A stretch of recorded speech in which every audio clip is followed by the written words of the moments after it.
नमस्कार. आज आपण शिकणार आहोत वर्तुळ. वर्तुळातील परिघ, त्रिज्या, व्यास, जीवा हे आज आपण शिकणार आहोत. केंद्रबिंदू. वर्तुळामध्ये हा जो बिंदू असतो त्याला केंद्रबिंदू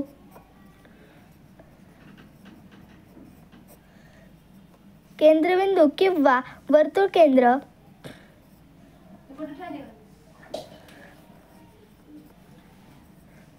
वर्तुळ केंद्र असे म्हणतात.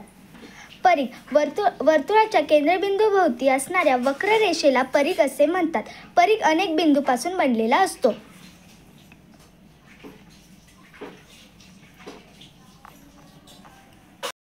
त्रिज्या. वर्तुळाच्या केंद्रबिंदूपासून परिघावरील कोणत्याही बिंदूपर्यंत काढलेल्या रेषाखंडाला त्रिज्या म्हणतात.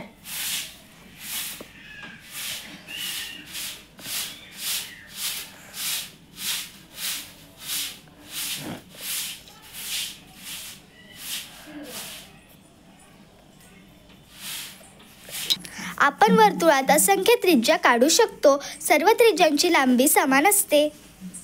जीवा. परिघावरील कोणत्याही दोन बिंदूंना जोडणाऱ्या रेषाखंडाला जीवा म्हणतात.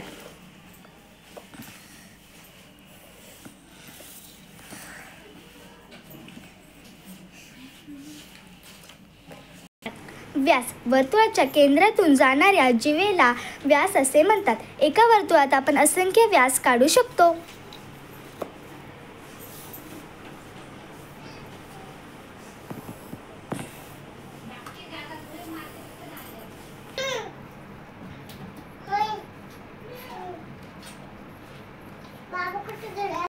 प्रत्येक व्यासाची लांबी ही समान असते.